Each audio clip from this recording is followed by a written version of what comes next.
we go away. Why did I choose to go away then? Because you've got one car coming up here, which I can hear, and nothing really coming there, so there's plenty of room for him to overtake. And we're back on the public highway. Trot, baby. Come on, my sugar plum. There's a good boy. So we're going to go home now.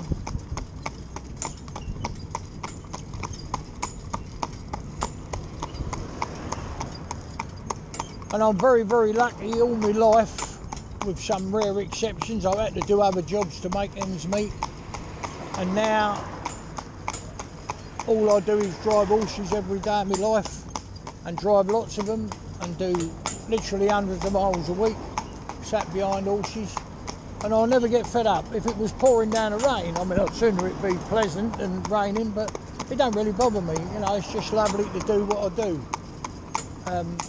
And I'm very privileged to work with these.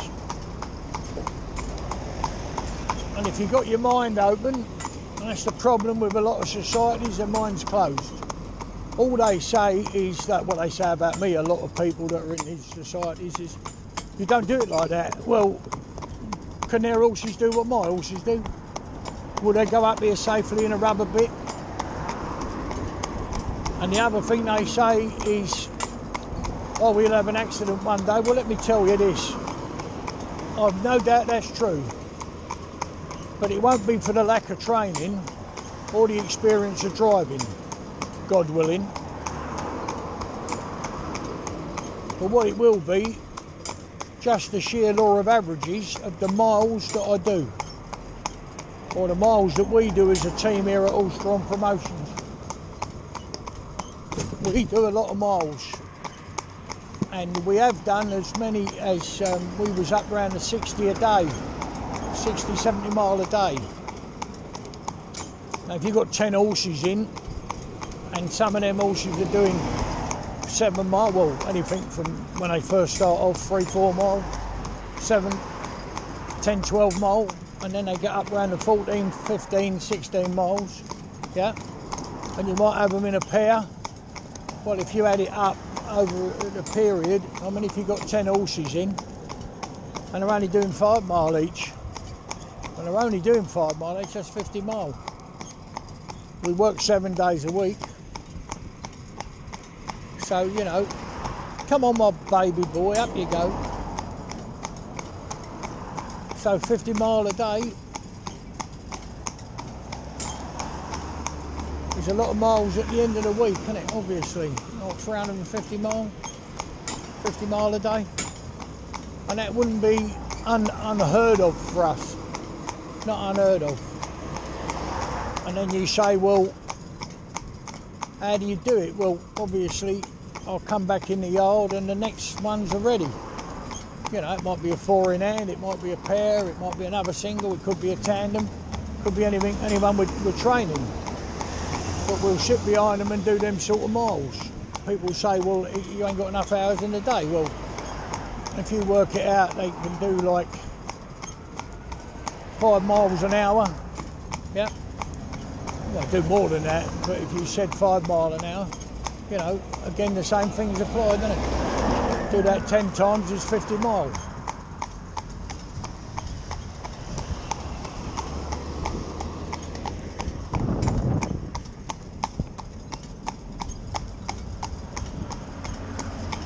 What? Come up.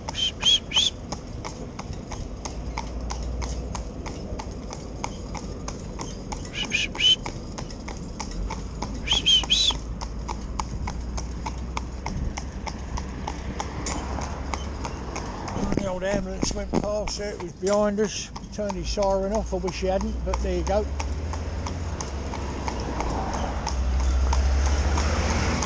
The man only doing what's right, you know, what he thinks is safe, and that's good.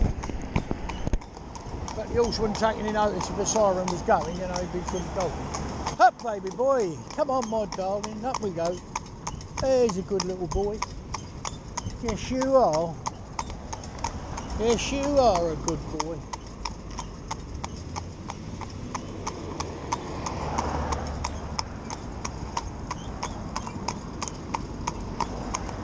Come on, darling.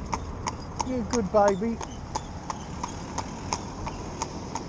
I've got someone very, very kindly sent me really nice, really nice thing to do. Sent me a cup, a mug, and it's very expensive, well, quite an expensive one apparently.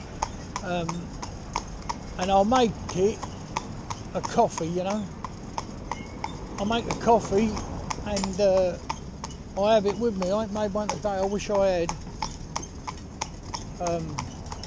So we got about half an hour before we're home.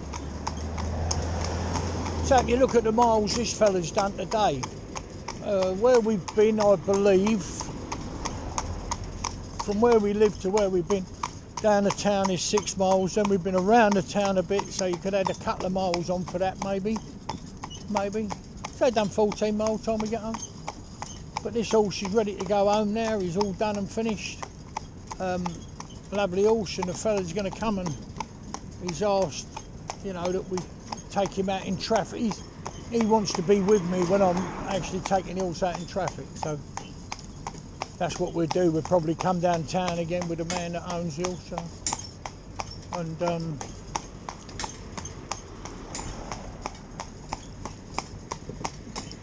nice horses, though. He's not anything startling, he's not a stepping cob, he's not anything really other than a good, solid work pony.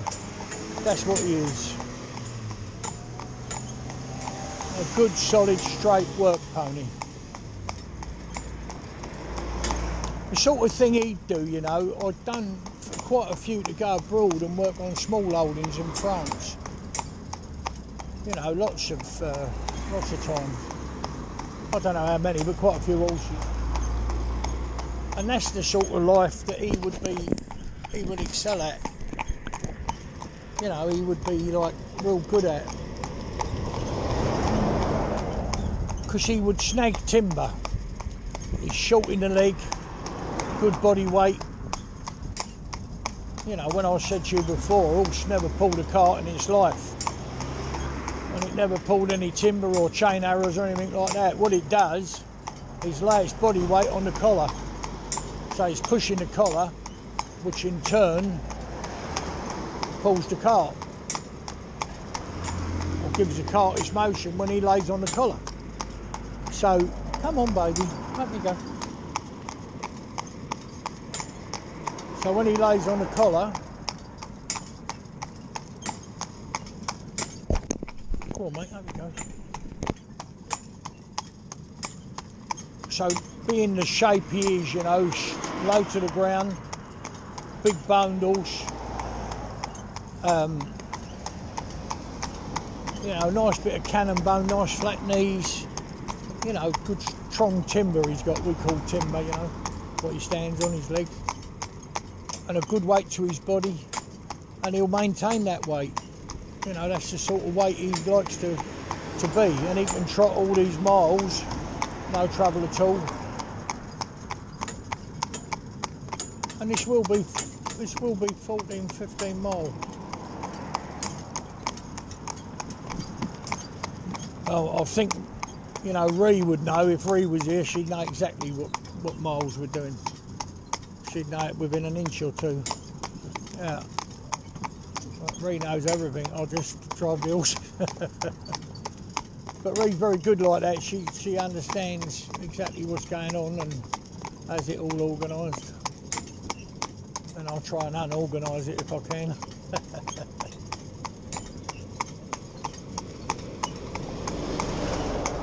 Those tankers there, I don't know if you saw that or not, how clear it was, but that's a stainless steel tanker. They're funny. If they've got no writing on the side at all, and they're just stainless steel and they're a newish one or a clean one, when obviously you can see their reflection in it, according to the quality of the finish of the steel, but some of them are like mirrors. And all sees his face, but it's distorted. Oh, you want to see them, that's funny. They look at it and they look again and step back and think, what? There's a horse with a great big head standing there in front of them, yeah. Their own reflection, yeah. Come up, my baby. Come on, my darling, up you go. Good boy. So you never see me use a whip or you know, smack them. I do use a whip round them because they've got to get used to it. And people say, no, you're crude, you slap them on the bum with the reins. Well, that's another myth I'd like to bust right out the water, because all these people that, you know, I can certainly drive. I don't mean this in a conceited way. I can certainly drive like a coachman with a 4 in hand and use my whip, not have it wrapped round my stick, but actually use it and reach the horses where I want to reach them. Well, that's a bit of a bold statement because it's a long time since I've done it, but normally if we get a team of horses in for coaching, I can normally, you know, get back in the swing of it in a short space of time as far as using the whip goes. But what they tell you is, oh, you've got to carry the whip, you know, like this. What I'm going to show you now, just show you this. You see the lash on the end, we always remove them. The lash or the cord goes through that end there. We always take them off because you cannot hurt a horse anywhere near like you can if you've got a lash on. So when you've got a lash on one, they will cut a horse. If you get a piece of fruit, banana, a pear, orange, put it on the table, line up and crack it with the whip. And because the reason a whip cracks or makes a noise is because it's going faster than the speed of sound. So that's why it cracks, that's what makes the noise. Come on. So I'll just explain it. So you're going along here and you should carry your whip like that, you should hold your reins like this. 3 fingers at the top should be loose so that you can take your loops in opposition. Yeah, and you should do that, and you can just turn your wrist a little bit. If I do that now, I'll turn it down, can you see? And he's going across the road, I'll bring it back and he's coming over this way. Perfectly capable of doing that. And when I've done a lot of it, you know, obviously you become more proficient at it. But what happens when you carry the whip in the correct position that they say, you always run the risk, out in the countryside I mean, of, come on, come over babe. I'll come round the crown of the road, I'll take him round here with one hand, look, and control him, bring him over, bring him there, bring him there, bring him there, one hand, without any trouble. But you get the possibility that whip will catch. So when it catches in the hedge or foliage, let's say along the side of the road, your automatic reaction is to pull it free. So when you pull it free, according to where it's caught up, so let's say it's been caught low down, you know, the thong, and I had someone say to me, oh yes, but you're supposed to have the thong up. Well, how are you going to have the bloody thong up and that out and do it at the same time? If you're going to have it laid up, you've got to undo it to put it out there to use it. So if I was to catch it on this bin here, for instance, yeah, there, and it caught up, just got in a groove of the bin on the hinge part, and I pulled it free. I mean, obviously you could pull the bin over, but more importantly, then the lash is flying and you are not controlling where it's going, so it could hit the horse anywhere, right? So when we train horses, what we'll do is watch this, for instance, right?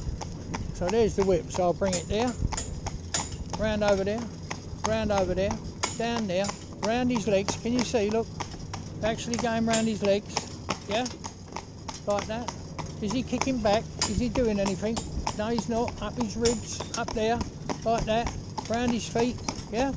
He's moving on. He's saying, what do you want me to do then, Dad? I'm not going fast enough for you. But you're supposed to strike them just there, between the, I'll just put one up his neck, in there, between the pad and the collar. And that's all right until that gets stuck. And if they've never experienced it, they will take off. That's what they'll do. I'm not saying every single horse would, but the majority would, because they've never experienced it. And this is a lash on here, no lash on here, it's just a whip like that, as I've just said to you, right? It's got no lash on the end. So, and I'll show you with a lash to hit a bit of fruit and see how it cut it. Cut a peach in half. You know, seriously. and that can sting horse like you can't believe. And before anyone uses a whip on horse, they want to use it on their bloody self first and see what it feels like on them, even through your trousers or pair of jeans. You'd know you'd had it, don't make no mistake. So, you know, you can keep your metal bits and your curb chains and your whips with the lashes on and all that. That ain't for me. If I can train my horses to accept that whip, look, everywhere, as I've just said to you, without running away or kicking back or like that. Even going to do this here, look, move his tail about, look, around there, yeah. And there's the horse not doing anything, is he? Saying, what are you doing, Dad? What are we doing there? Why are you doing that to me, you know? And I'm just doing it to demonstrate to you, well, stand, just demonstrate to you that the horse will do nothing because she's trained properly. Please don't think I'm being, look at me how clever I am. I'm just an ordinary fella, that's all I am. Ordinary bloke that loves me job. Walk, darling, walk. Come on, baby boy. So after all that fiddling about and tapping him with a whip, I'm knocking him with a whip, round his quarters and everything, is he walking away all right? Perfectly happy, not distressed by it. Do that with horses never experienced it, they'd be all over the road. And these people hold themselves up to be such experts on the job and do what I do and do what I tell you, and you know, I know all about it like that. Well, I don't know. And what we all lack doing with anybody who's teaching us or telling us, most people are frightened to ask the question. And the question I would ask is why? Why do we do that? So like when they put their Liverpool bits in, they say that's a driving bit. Who said it was? The man that made it. I won't tell you that back in I got a book back in 1870, there's rubber bits, 1870, all over the page. It might even be before that. I've got several of them, old books that a man would take round to, you know, harness makers, saddlers, and shops that retailed stuff for horses, where you could go and buy a bit, you know, you could buy whatever you wanted, rugs and whatever, bandages, lotions and potions. Well, they used to sell leather bits, and a lady's just contacted me. I'm going to try and contact her because it was lovely what she said. She said where she is in the States, they've started reproducing leather bits. Because in my old book, she got a whole page with about 30, I suppose, I don't know, bits to choose from. A majority of them are just snaffles, straight bar bit, straight bit. Bend it in half. Bend it with just 2 fingers, right in half. If you had a small ring one end and a big ring in the other, you could turn them inside out. You know, put the little ring through the big one and pull it round, and it would go right through. That's how soft these bits are. The ones we manufacture ourselves, which, you know, cost a fortune. I mean, they seriously cost a lot of money. And I won't sell them. I know I could sell thousands, I suppose, or definitely 1,000. I could sell. But people would take that as the panacea for all ills, you know. Now the horse will do, it'll be wonderful, you know, because it's got that bit. Like they think that these people that put on demonstrations or clinics or whatever you want to call them, you know, with their round pens and all like that, any of them things they do apply pressure. And when they sell them, you know, it's like, and people buy them believing that they're going to be able to do anything the man can do, or lady who's teaching, you know, or showing or running the clinic. Don't work like that. And that's why I won't sell them. Yeah, I can make a great deal of money in selling them, but it don't work like that. And I wouldn't want anybody to go and put one of my bits that I manufactured in the horse's mouth and think it was going to be 1,000,000%. It'd be absolutely crazy.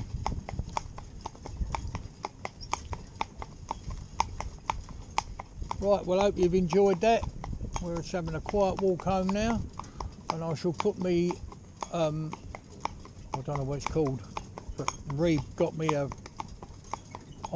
from my phone I can play music into some speakers, so I don't know what it's called, but I've got that anyway, so I'm, you know, I don't know how it does it, but it's got no wires. But it's, you know, a real clever thing. So you turn your phone on to and re-put music on there for me, stuff I like to listen to, and it will come out of that box with no wires. Amazing, isn't it?